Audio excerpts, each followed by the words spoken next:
let's articulate from the lower parts of us, because they're not going to be able to hear us if we don't do it boldly. Don't mind me. I'm looking for more lights. Stay put. All right. It feels dark in here. Well, it's good. It's dark outside. That's why the outside's getting kind of off. Huh. Okay. Right? All right then. Hi everybody, it's Vivian Guzman here. Oh, I'm gonna look straight, I guess. So, because I was looking over here, because usually I look down there for the camera lens. Okay. I'm just curious to see, but if we just played straight, it should be fine. Hi everyone, it's Vivian and Chef Sterling from Culinary Concepts. I'm here today giving you a different episode of Dishin' It. So with me, this segment that we're working on is basically replicating or recreating or trying to come up with a new idea. Come up with a new idea. Like you go to a restaurant. All right, I don't like anything I said, so I'm going to start it over again. Hi everyone, I'm Vivian Guzman with Dishin' It, and today my guest is a friend of mine named Sterling, whom I've known for 15 years. He's been a chef, CIA, for over 30 years. He's the executive chef at Balducci's. He owned his own restaurant, and now he's developed Sterling Culinary Concepts, where he brings ideas and concepts and manifests it. So, Chef Sterling is from Sterling Culinary Concepts, and basically what he does is, if you think of something, he can physically make it happen. So you know that restaurant where you had, for example, polenta fries that you are like, oh my God, this is so good. I gotta have it. So you want to come home and you want to replicate, but then you want to stuff them with, say, pumpkin, you know, like what we're doing today, for example. But we can't go ask the chef or we can't ask the owners. No, because when you ask, they never give you the answer, eh? Or they give you something you don't want, like dirty socks. Like dirty socks, so that you can put it into your polenta fries. I don't think so.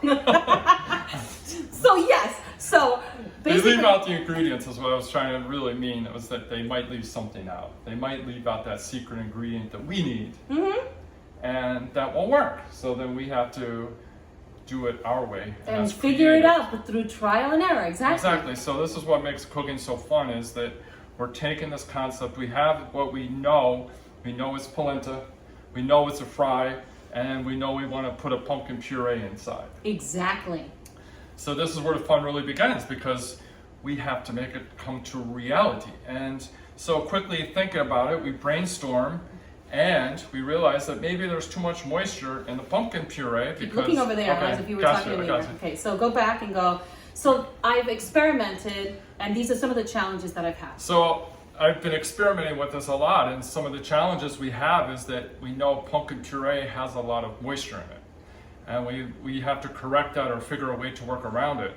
So that was a big challenge. Like when Vivian called me and I said, oh yeah, great idea, I love this whole idea. However, I thought, man, it's going to be tough because the moisture content, and we're working with polenta, and then we're going to fry it, get it crispy. So I knew there were going to be some challenges. However, I love a challenge, and that's what I thought would be so exciting to do this. So some of the things that he ran into, because he did about 3 batches, and that's what he's not saying right now. Let me see, where are the rejects? Right, so the rejects are coming into play right now. Here are some of them. So what he did was he kind of tried to stuff them, and you can see right there a little bit closer, and it didn't work out. Well, this one was the most successful. This is when he went from 70-30 in terms of water and polenta content, and the water, which is liquid, if I got it correctly, I'm going to try to sound like you now, Mr. Chef, is fat. So he added some oil and butter, and to some of those experiments, which one was which? So we got this beautiful one because we put a lot of fat in there. We put butter, we put Parmesan cheese in there, and we put olive oil. So we got this beautiful polenta.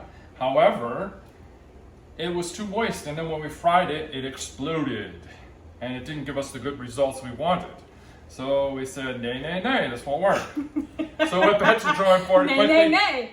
I figured it out that, I was trying to try these different ideas, so I did it again, and I put more polenta and less liquid. So that's exactly what happened here.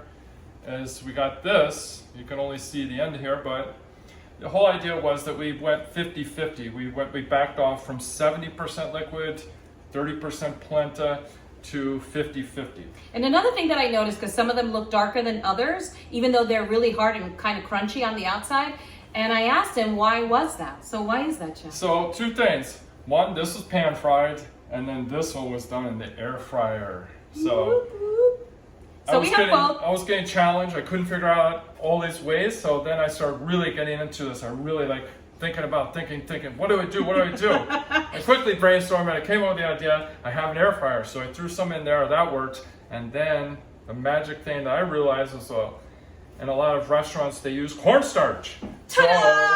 So this is what we're going to try today. We're going to dip it in cornstarch and then fry it and think we have all of our problems resolved. Here we go. Here's the experimental kitchen between Sterling and I. Are you ready? Let's Are get you ready to rock and roll and do some cooking. All right, let's do All that. right. So we have that segment done. So- So what's the first thing that we're going to do here? So first thing we're going to do is we're going to get our stock going because you need a liquid. So you could talk use to the camera, just- You could use stock or water, or you could use Go vegetable back. Sorry, broth. let's go back. All right. So let's say that whole thing again. How much? First, let's go. The first thing you're going to want is X. This kind of polenta, this kind of liquid. How much liquid? Sure. What are you using today? Okay. Go ahead. All right. So what's the first thing that we do, Chef? First thing we have to do is get our polenta, and I found through my experimentation that instant polenta worked the best and a finer ground polenta. So that's a keynote because it's not only, but he tried the coarse one, Yes. and then there's a fine one. And what happened was Even I the did. coarse one was so coarse that too much liquid got in there as well. And so when we put it in the fat, it just disintegrated or melted basically, kind of just fell all apart. So then I'm like thinking, wow, I had this amazing one that was instant and it was fine ground. So here it is. So what you want for sure is the fine instant polenta that's ready in 3 minutes. Instant polenta ready in 3 minutes. This is the one you want. And it is every bit as good as a regular polenta. Don't worry, you won't go wrong with the polenta. Don't think like it has to be the authentic traditional one. Plus, it takes a lot more time, and time is the essence when you're experimenting. Okay, so what we have to do is get our liquid hot, and that's key because if you try it cold, it just won't work. You'll Okay. get all kind of lumpy stuff, and it won't be so good. So we have our stock, or our broth, or vegetable broth, whatever you like. So how much water, how much stock do we use for the polenta? So this is about 2.5 to 3 cups right here of liquid, okay? I do not measure my stuff, just so you know, it's a chef thing.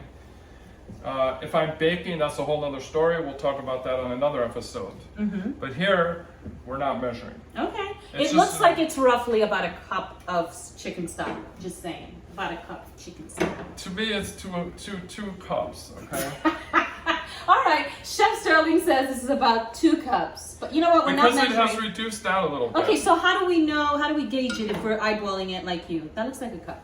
Okay, let's try it out. Like, here, I got a measuring cup. Are you looking at the dirty laundry? Here, I have a cup. All right. Wow! See? And how much more is there? Oh, maybe another half. Hold on. Oh, no, Wait. it's 2. Wait. It's 2. I don't know. I'm like, All right. So 1 3/4. I'm sorry, reduced a little more reduction than I hoped. It was 2 cups. If you trust me, I know my measurements, Okay, so you know. all right. Anyway, Okay. so I'll tell you the story. I had a whole bunch of fillets. I've been butchering for 30 years, and the chef came to me one day and says, "Why are you not weighing it?" And I said, "Dude, I can cut all these fillets, 100 of them, and they'll be the right weight." And he goes, "Oh, bullshit." He gave me $100, threw it down on the table, and says, "Here, cut it." I cut all of them. One was off. And it was off by 1.1 ounce. So what I'm Okay? hearing is So- that Sterling has an innate ability to call it as he sees it. A chef thing. Again, it's a If chef it's thing. 2 cups, it's 2 cups, and I shouldn't be doubting him. Oh, that's all right. I know. It's okay. I got If served. you look, it's a wide pot, so that's confusing you. Yeah, that's what it is. Thank you. He's trying to make me feel better now. All right. When you have a wider surface area, everything expands. So when it's a narrow, you have bigger volume. Anyway, Okay. these are all the tricks. Thank you. Thank you. All right, so So now what happens?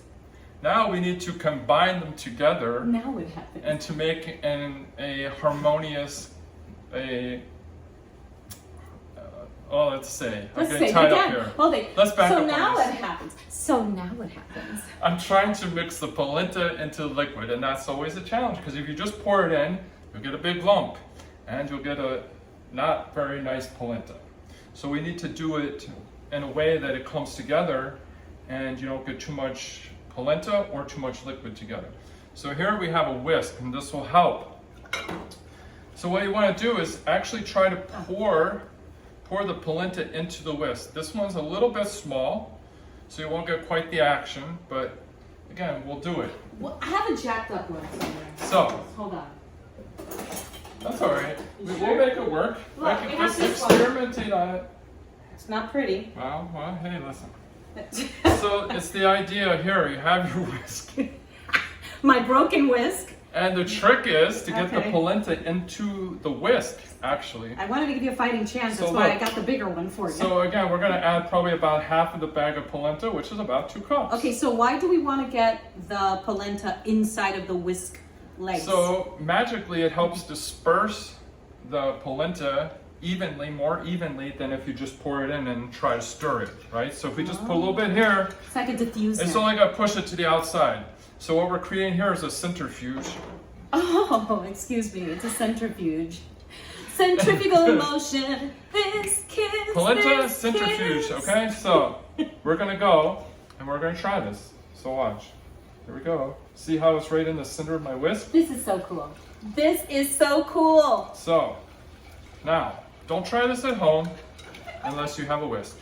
Anyway, we'll go back to this. So again, Oh my god, that looks so if good. you see, I gotta get that closer. What? so we've added Go quarter ahead, of it keep right now. whisking. I'm trying to get this B-roll. So again, the idea Multitasking over the here. idea here is to get it into the center of your whisk. So that's really key because this is really the trick of making a great polenta, especially if you're doing the classic version and you're cooking it for 35-40 minutes, which that's how long it takes to Really? make polenta, yeah. That's a long time. I So don't that's make why polenta again now. we're using this instant polenta is because it goes much faster. It looks like right now, as I'm looking at it, it's pretty thick in its like- consistency. It's like absorbed all the liquid for the most That's the part. amazing thing about polenta. Go ahead, show it to them. You can see right there. Look at that, it's already It cooked. takes Let me get moisture closer. really, it takes a great, Hold on. it takes liquid and absorbs it very fast. Look at that. Look at that. So we're not quite equal amounts, that's about 1 See cup that? there. All right.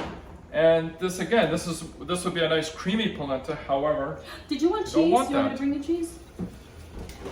sure, let's throw a little cheese in there. You want pecorino? Polenta and cheese go great together, or cheese I goes don't know great how with much you polenta. want. Oops.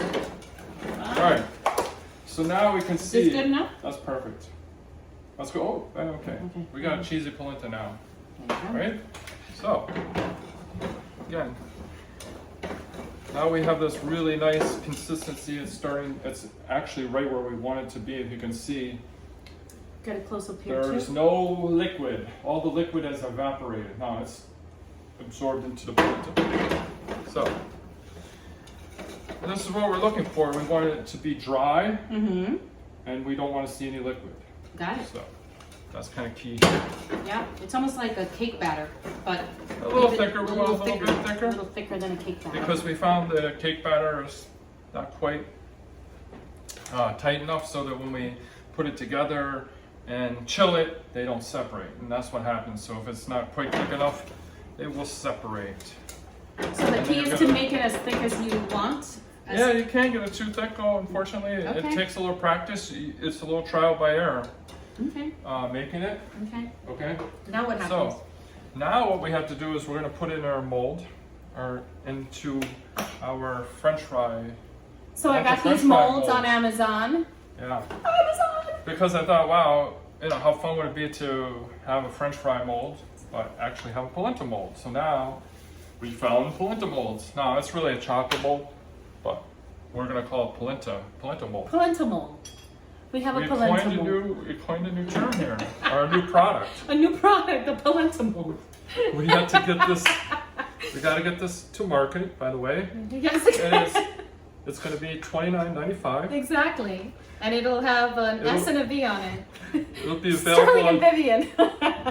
it'll be available on Mold. Home Shopping The S and V Network mold. and Amazon. Okay, on Amazon, exactly. I feel like I should help you. Should I be like helping you add more to the other ones? Let's see. It's like two brains think better than one kind of concept. Do we need Or we create a bigger mess. I'm not sure. too many cooks in the kitchen is what I'm hearing. That right now. spoils the broth, but not the polenta. But we're done with the broth, so we don't need to. I'll go here. Yes. Oh my God, this is so much fun. But now you see, right, how we have this nice kind of cake batter kind of consistency to it. Yum. What we didn't mention, I didn't mention Now we could eat it just like that. seasoning. Oh, I that's didn't really right. talk too much because I pre-seasoned the broth. And that was one thing, it's really key, is polenta doesn't have any, it doesn't have a lot of flavor, it just has a kind of a corn flavor, which is kind of ironic because it's actually, polenta is cornmeal, right? So we think of all this fancy stuff and we go to a fancy Italian restaurant and they have polenta on the menu and you're like, oh, what is that? This is like some genius idea. No, it's actually the cereal that we ate as kids in the 1940s. Poor man's food that's really yummy. Yeah, we call that Yeah, we have peasant food. Exactly, peasant food. To give it a nicer name and not to insult anybody, we call it peasant food. Peasant food. So, anyway, now we got into our molds, and now what we got to do is insert or add. So what I did to help chef out here is that I roasted with some Indian spices, acorn, butternut, pumpkin, 3 different kinds of squash, and the pumpkin, and all of them are pumpkins categorically. Did you Which you know? learned. Did you know that pumpkins are not just the pumpkins that you see? That there are sugar pumpkins that are the ones that you can actually eat, that are edible, that are more on the wavelength of this size right here. And then there is squash, butternut squash, acorn, and they're all categorically, because of the hard skin, a pumpkin. Ta-da! Factoid of the day. I was challenging that one because I'm like, squash is a squash and pumpkin is a pumpkin. But all right. But then, you could go to Wiki. Wiki Dicky. All right, so now we have to stuff our pumpkin, our polenta with pumpkin or squash or both. Since now we know it is. Oh wait, I don't think I even told you, like as he's saying that. Okay, so I put garam masala, nutmeg, clove, coriander, all these wonderful fall spices with butter, and I roasted them in the oven for like about 30 to 40 minutes or so. I scraped it off, mushed it together, sieved them so that I could eliminate the moisture, so that we could get this little paste that you see here. The paste that you see there, and that's of the various squash, but most of the pumpkin is in that little container. And our little test tube here. The test tube that we did there. Very fancy test tube that we just snipped it at the end to You squeeze snipped out it? Wait a minute, what are we snipping? I get nervous I know, when I know, you're very When I hear nervous. a woman say snipping, Snipping. I get nervous. I know. I'm like, what are we I know. snipping? Sorry, I was just talking about the bottle. Oh, okay. I was like, wait a minute, Lorena Bobbitt? So I didn't know that I was. So now we have to cover up what you got here, but I don't think we left enough. we gotta cover up the crime scene. We're covering up the crime scene here. Because So anyway, you gotta play with your food sometimes too. So now we're gonna start playing with it, which means we gotta use our fingers. And if you're not cool with that, well, put on a pair of rubber gloves. which is what I do all Because the they time, say, by the way. no gloves, no love. I think we're going in a whole new direction here. I think we need to course correct. Wait a for minute, what's second. wrong? We're talking about cooking. All right, let's go back to My covering dear, this. we're talking about cooking. Yes. Gloves are important when we cook. If okay? it doesn't fit, you must acquit, okay?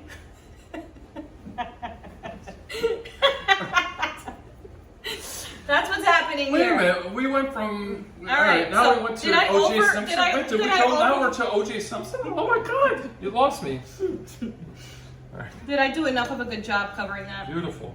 Do Now we we need just any gotta more? kind of smooth it out a little bit. If you need a little extra, there's one little bite here. Yeah, we need it Put a all. little there.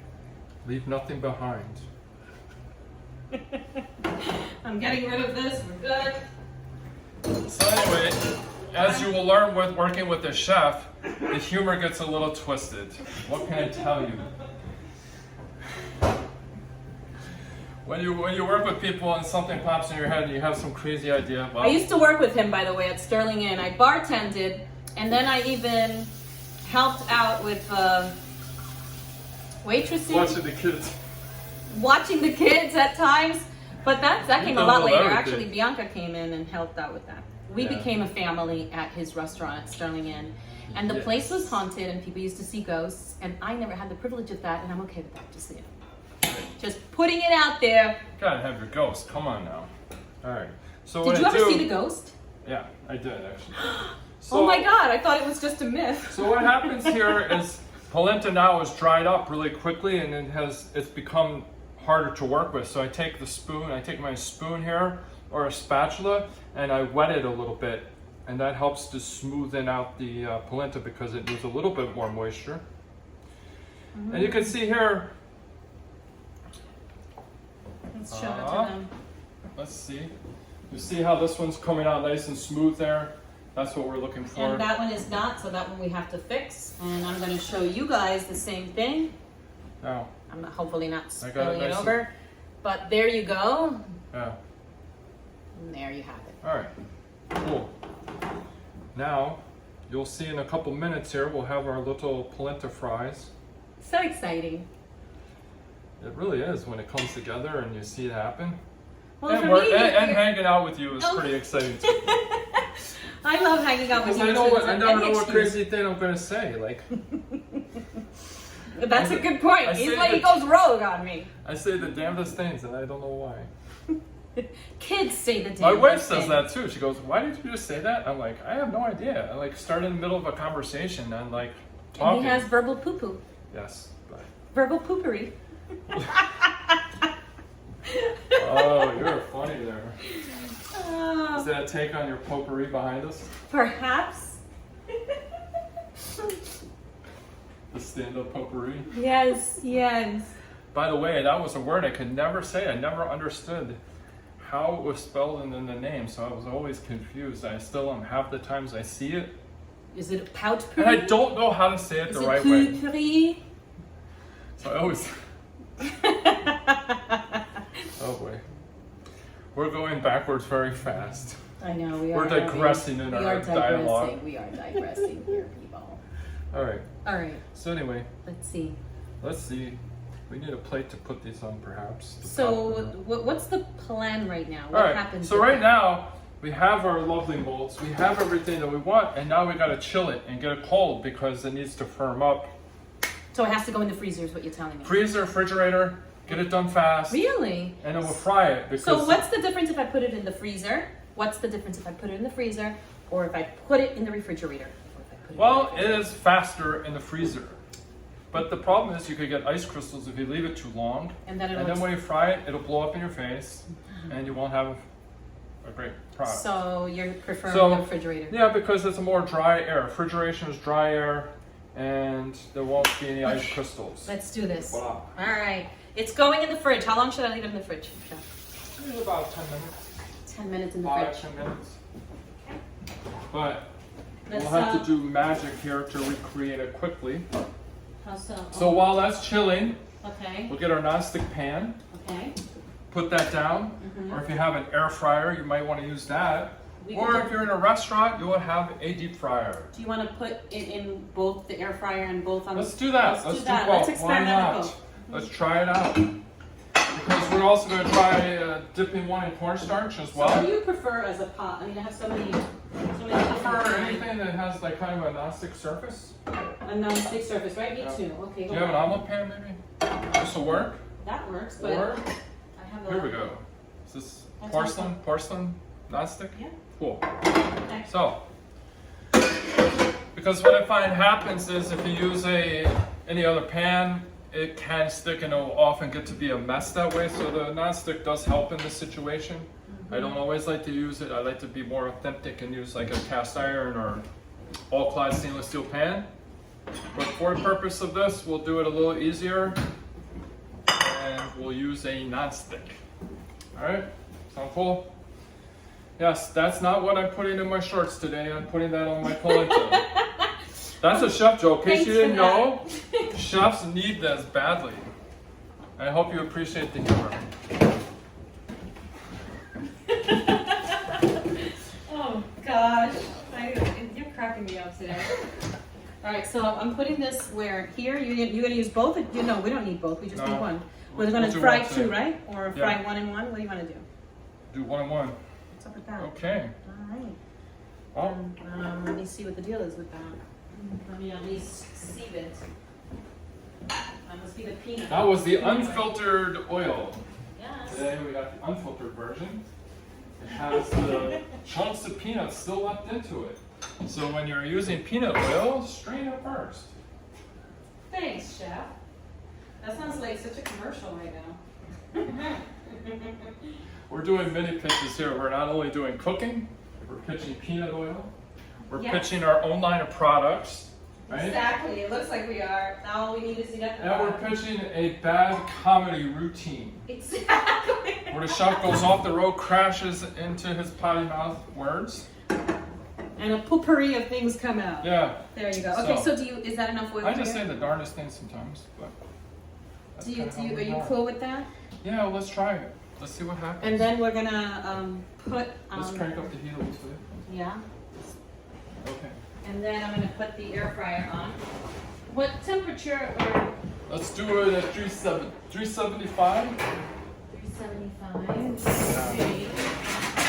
And I love air fryers because my kids need to learn to cook, and I didn't want them to use my stove. Okay? So I bought them an air fryer, and I bought them a really cool oven. So it's weird, in my house I have two ovens, one for me, one for the kids. And my wife, of course, she uses that one as well. They're not happy, of course. They want to use my stove and mess it up, but I tried to keep that from happening. So they have an air fryer and air fryer combination stove to use. So what was the temperature that you wanted me to use? 375. If we want to go a little hotter, 350 is your average temperature, like most things. I recommend a lot of things be cooked at 350. How long are we putting this temperature for? How long? Yeah, 25 minutes. How long? Oh, to cook the polenta? Yeah. It'll probably take about 20 minutes, 15 to 20 minutes. I'll just put 30 minutes right now because we're going to wait for that just so that it starts to heat up. Yep. So that it's nice and optimal. Just up the temperature. So I just set the temperature. Oh my God, I'm here with Chef Charlie. This is so awesome. Okay, so we're just waiting. Too hot in here. So what I'm going to do is that I'm going to pause this for now. I think we have a lot of fun material here. I think we can work with this.